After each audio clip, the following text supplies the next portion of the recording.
በመጀመሪያ እንኳን ደህና ወጣችሁ ወደዚህ ነው።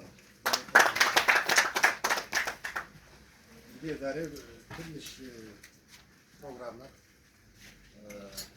አጠቃላይ ግን ግብርናችን ላይ ያተኮረ ስለሆነ ነው። እኔ ምናልባት አልቀርም ብለው ግብርናና ማኑፋክቸሪንግ ላይ ነው።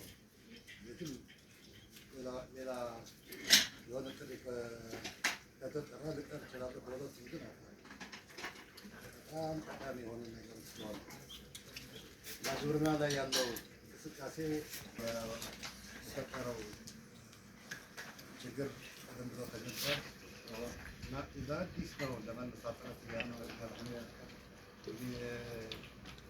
ድሮ የሚታወቀው አብዛኛው የትግራይ ሕዝብ ሁሉም የሚባሉ የሚቸገር ሜካናይዜሽን በደንብ ስላልተግባባ በሬ ላይ የተመሰረተ ግብርና ነበር፣ እርሻ ነበር።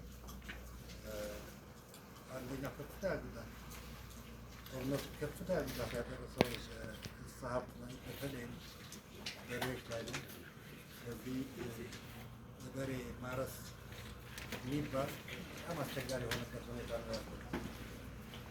መጠናቸውን በጣም ቀንሰዋል እና እንስሳዎቹ ሞተዋል፣ ታርደዋል። አሁን የበሬ ችግር ነው ያለው የሚባል ነገር አለ። በትራዲሽናል እርሻ እንትኑ ስርዓቱ ግን ይሄኛውን እንዴት አድርገን ወደ ጥቅም እንቀይረዋለን፣ ይህን በምቹ አጋጣሚ እንዴት እንጠቀማለን የሚለው ነው። ድሮም በሬ ላይ ዲፔንድ ማድረግ በጣም እንትን ነው የነበረው። ያን ያክል ዲፔንድ ባደረግበት ደረጃ እዛ ላይ በሬ ላይ ዲፔንድ ማድረግ አልነበረም እና አሁን ችግሩ ሲደርስ ደግሞ በምቹ አጋጣሚ በመውሰድ እንዴት አድርገን ነው እርሻችን ሜካናይዝ ማድረግ የሚችለው የሚል ነገር ነው በተለያየ ጊዜ ስናደርግ የነበረው። አንደኛው ትልቁ ግብርናችን ላይ ትራንስፎርም ለማድረግ የተለያየ ትራንስፎርሜሽን ላይ በሚሰራው ትራንስፖርቴሽን ኢንስቲትዩሽን ነው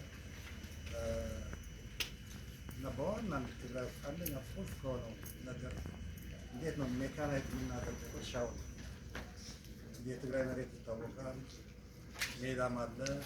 አብዛኛው ግን የተለያየ ገጽታ ያለው መሬት ድሮ ጊዜ ትላልቆች ትራክተሮች እነዚህ የምናውቃቸው ትራክተሮች አያስበት የሚባሉ አገሮች የሚባሉ በትግራይ መልክዓ ምድር የሚሆን ሜካናይዜሽን በጣም